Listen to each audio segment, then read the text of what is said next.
like a Hellcat.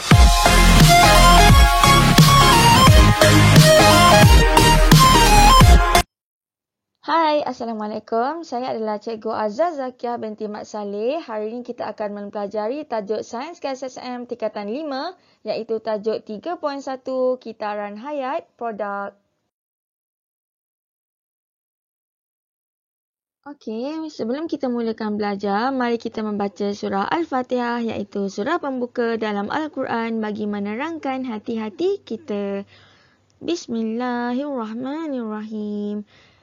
Segala puji bagi Allah, Tuhan semesta alam, Maha Pemurah lagi Maha Penyayang yang menguasai hari pembalasan. Hanya kepadamu, ya Allah kami menyembahmu. Ya Allah, hanya kepadamu kami mohon pertolongan. Tunjukilah kami jalan yang lurus, yaitu jalan orang-orang yang kau kurniakan nikmat kepada mereka, dan bukan pula jalan yang kau murkai, dan bukan pula jalan mereka yang sesat. Amin. Okey, mari kita lihat objektif pembelajaran kita pada hari ini. Yang pertama, kita nak membanding bezakan jejak karbon dan tapak tangan karbon. Yang kedua, kita nak menyenaraikan 5 langkah dalam tapak tangan karbon. Yang ketiga, kita nak menyenaraikan 2 jenis kitar hayat produk iaitu cradle to cradle and cradle to grave.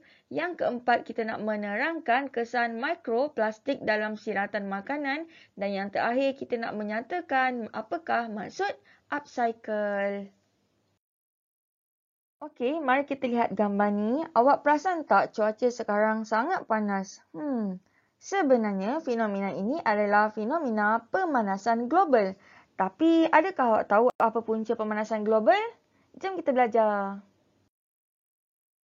Okey, sebelum kita mula bab 3, jom kita refresh dulu apakah pemanasan global. Okey, cuba tengok ni. Cikgu ada gambar bumi. Cikgu ada gambar apa ni? Ya, cikgu ada gambar matahari dan cikgu ada gambar lapisan atmosfera. So, kita tengok gambar ni. Cikgu ada apa ni?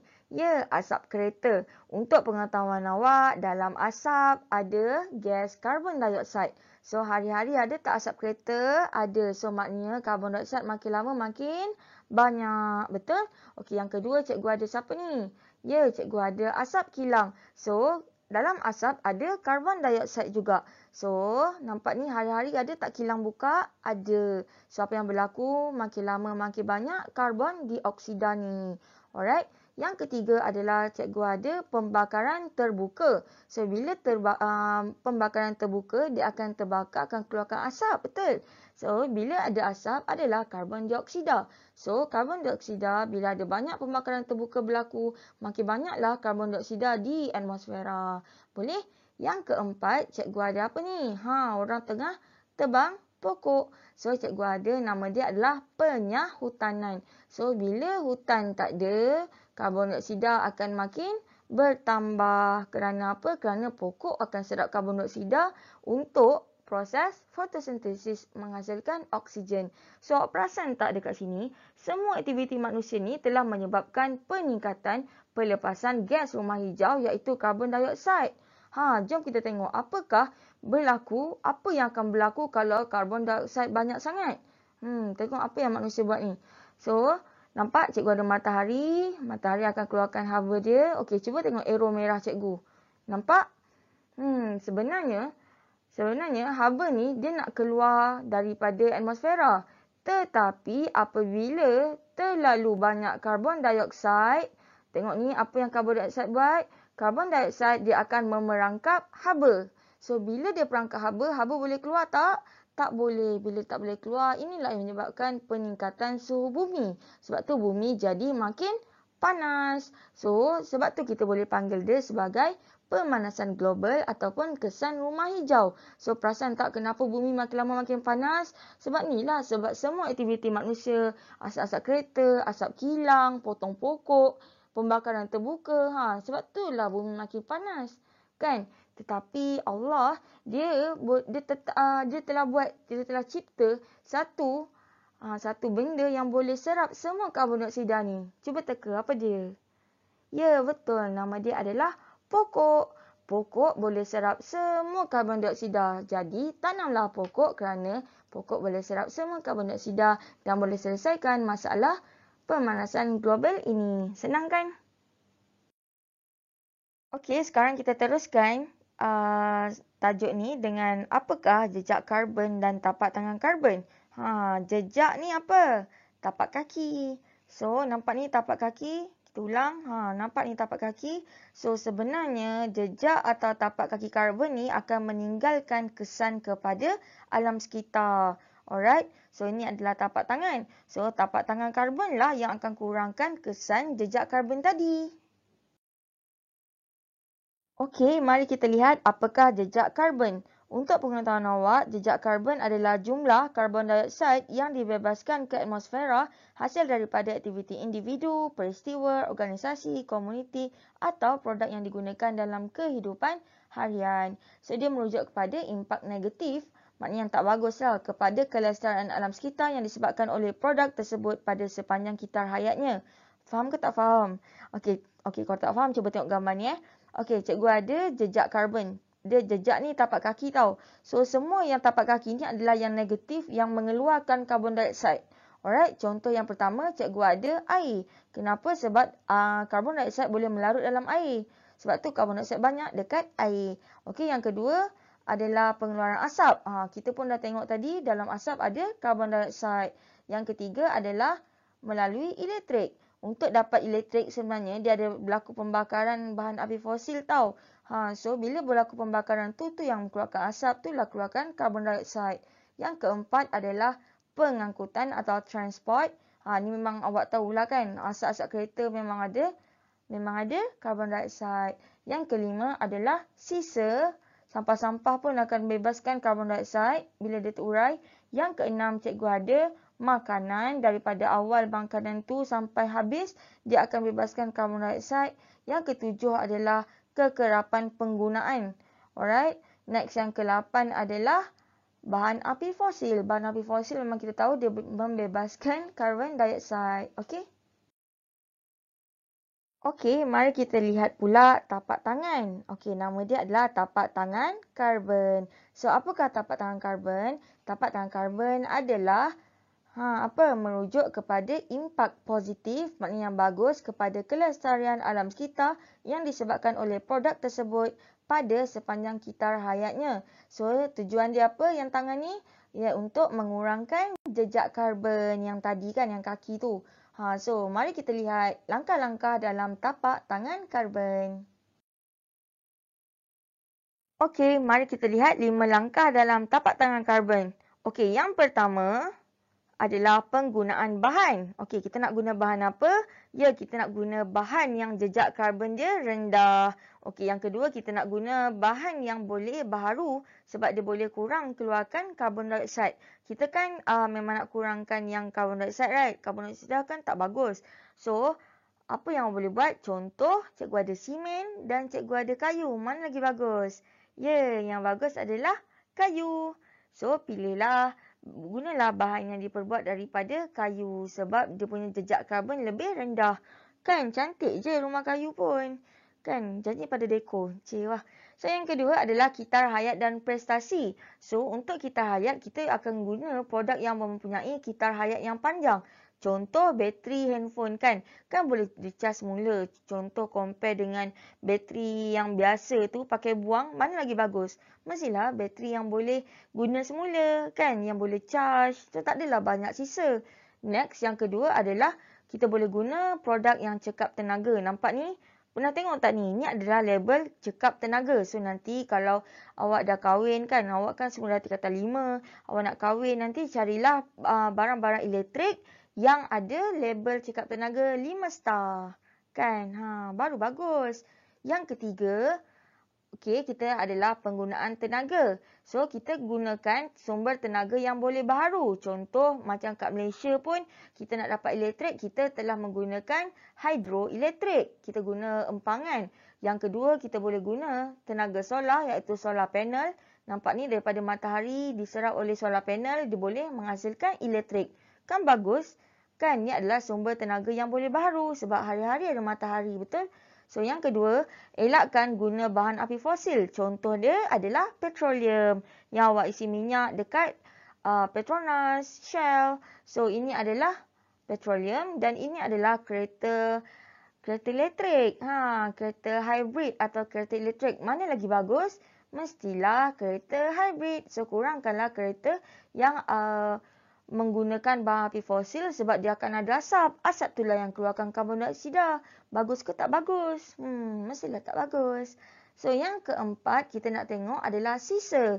Sisa adalah sampah tau. So, kita kena kurangkan sisa dengan menggunakan konsep 5R. Apakah 5R?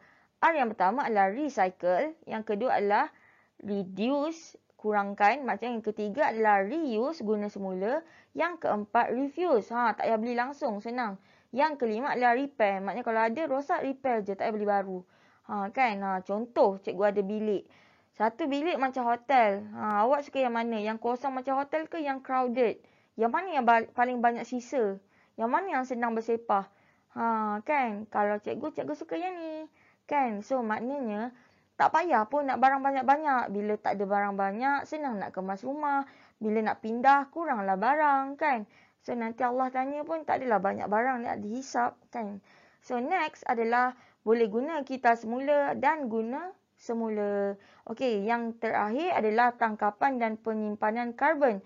Okey, so kita boleh singkirkan karbon dioksida dari udara melalui singki karbon. Ada singki juga. Singki kita ada dua, iaitu hutan dan laut.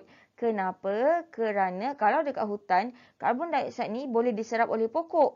Alright, untuk apa? Proses fotosintesis. Dan dia juga boleh, karbon dioksida ni boleh diserap oleh air laut. Dia bukan diserap, dia akan larut dalam air laut. Boleh sampai sini? Inilah cara-cara nak kurangkan karbon dioksida. Senang kan?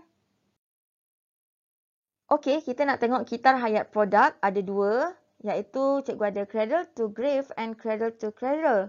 Kalau cradle to cradle, maksudnya daripada sumber kita akan kitar semula. Kalau cradle to grave, daripada sumber kita akan biar mereput. Okey, kalau tak faham, kita tengok gambar. Cikgu ada gambar kayu. Kayu balak kan. Ni adalah bahan kita. Contoh, kita nak buat apa ni? Kita nak buat kertas. So, dia adalah proses pembuatan. So, bila dah buat kertas, dah siap, kita akan delivery, pengedaran. So, bila dah hantar, nak hantar ke mana? Hantar ke awak, ke library, ke bookstore kan. So, contoh awak pun guna penggunaan. Lepas dah guna, alah bosan lah buku ni, nak buang.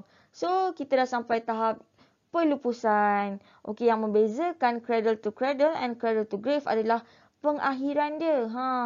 Dia macam syurga neraka lah kan. Kalau cradle to cradle, pengakhiran dia akan buat apa? Dia akan kitar semula.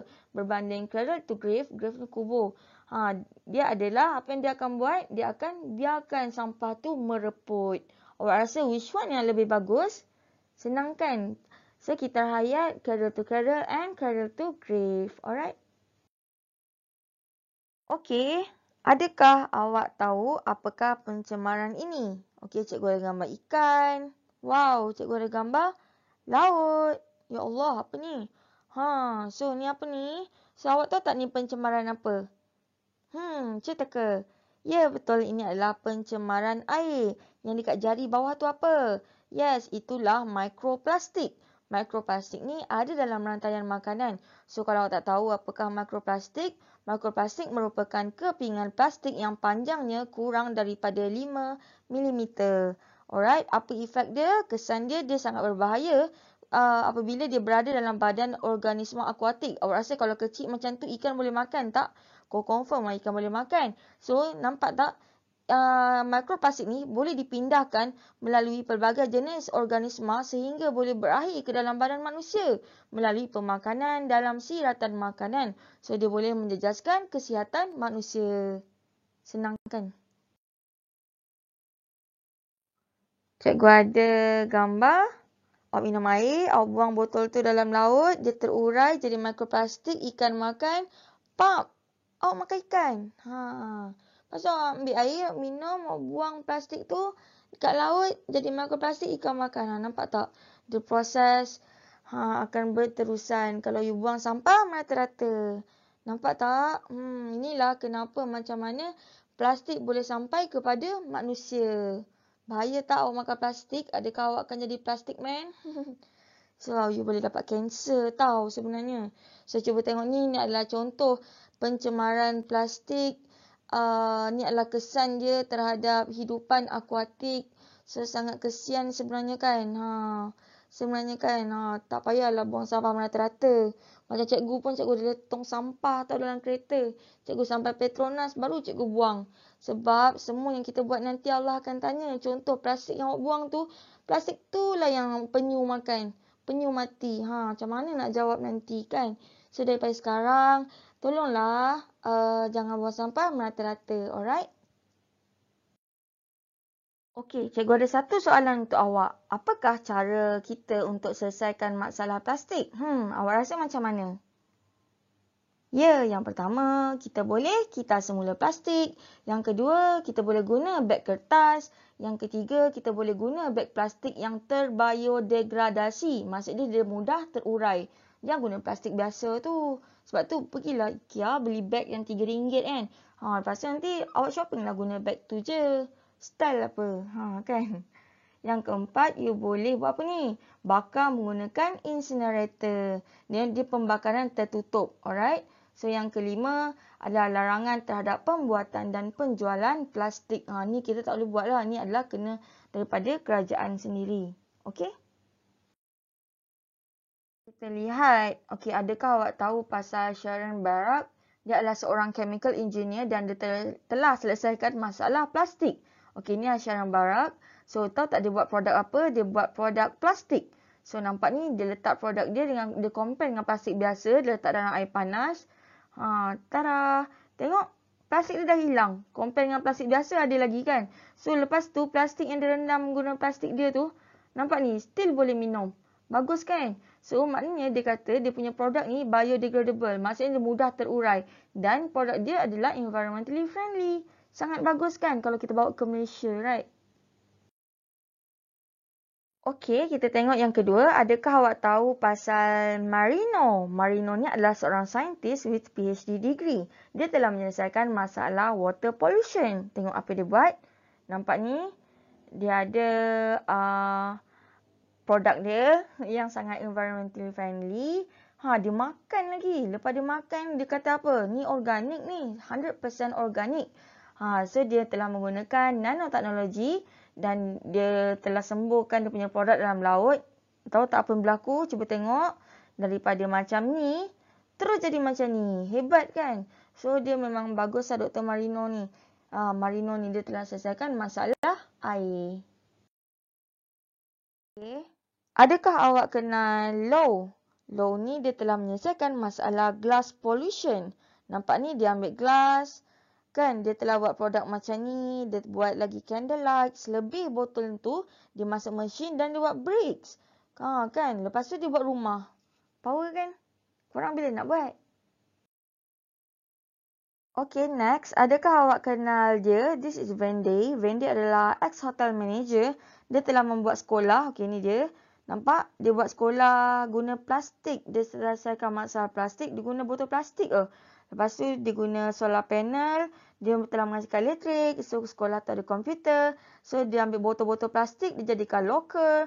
Dia ambil tayar-tayar. Dia jadikan kerusi. Kreatif kan? Okey, mari kita lihat yang terakhir. Apakah upcycle? Okey, awak rasa apakah upcycle? Ya, upcycle adalah idea atau inisiatif untuk menghasilkan produk yang baru yang mempunyai nilai yang lebih tinggi daripada produk asal. Contoh, nampak ni botol biasa, kita upgrade dia jadi lampu. Tengok, pintu, daripada pintu biasa potong, macam dah rosak kan. Potong-potong boleh jadi kerusi. Piano boleh jadi rak. Siapa nama dia? Bola boleh jadi pasu. Kasut jadi pasu juga.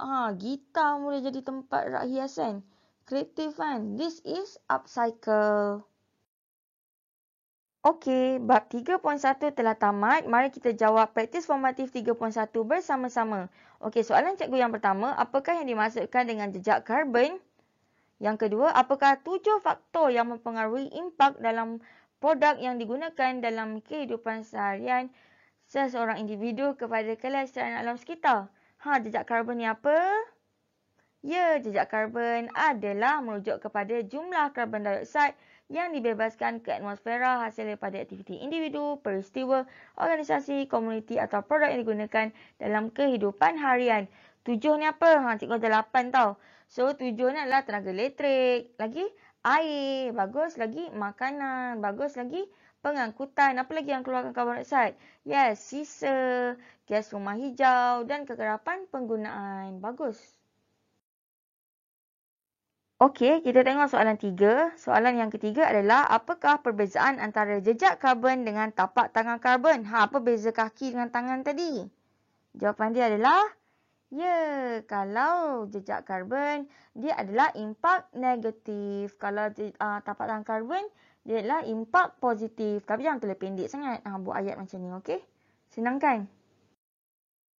Okey, mari kita tengok soalan yang keempat. Soalan cikgu yang keempat adalah nyatakan dua jenis kitar hayat yang umum bagi satu produk. Kita ada dua jenis kitar hayat tadi. Apa dia? Senang kan kitar hayat dia? Ya, betul. Jawapan dia adalah satu, cradle to cradle. Satu lagi adalah cradle to grave. Ingat tak cradle to cradle? Maknanya daripada produk, dia akan kitar semula. Next, kalau cradle to grave, daripada produk, kita akan buat apa? Yes, kita akan biar dia mereput. Senang kan? Okey, mari kita sambung dengan soalan kelima. Soalan kelima adalah apakah upcycle? Yang terakhir tadi kan? Apakah upcycle? Soalan cikgu yang keenam, apakah isu mikroplastik yang diperkatakan dalam siratan makanan? So, apakah upcycle? Ya, upcycle adalah merupakan idea atau inisiatif untuk menghasilkan produk baru yang mempunyai nilai yang lebih tinggi daripada produk asal. So, apakah isu mikroplastik? Ingat tak plastik yang ikan makan tadi? Apa isu dia? Ya, isu dia adalah, sebelum tu awak kena explain. Mikroplastik ni adalah plastik yang panjang dia 5mm. So, dia berbahaya kerana dia boleh berada dalam badan organisma akuatik dan dia boleh dipindahkan melalui pelbagai jenis organisma sehingga boleh berakhir dalam badan manusia melalui pemakanan dalam siratan makanan. So, pemindahan mikroplastik ni kan dia boleh jadi isu pemakanan yang boleh mengancam kesihatan manusia. Bahaya kan? So, cikgu rasa itu saja untuk tajuk kita pada hari ini. So, video ni pun jadi sangat panjang kan. So, cikgu rasa mudah kan untuk bab 3.1. So, itu saja. Cikgu harap awak faham tajuk ni dengan baik dan boleh jawab soalan dengan betul. So, jom like dan subscribe channel Cikgu Azhar untuk mempelajari tajuk Sains KSSM tingkatan 5 yang lain. Okey semua. Thank you. Bye. I've been waiting, I've been hurting, 'cause I've been falling. I need your help.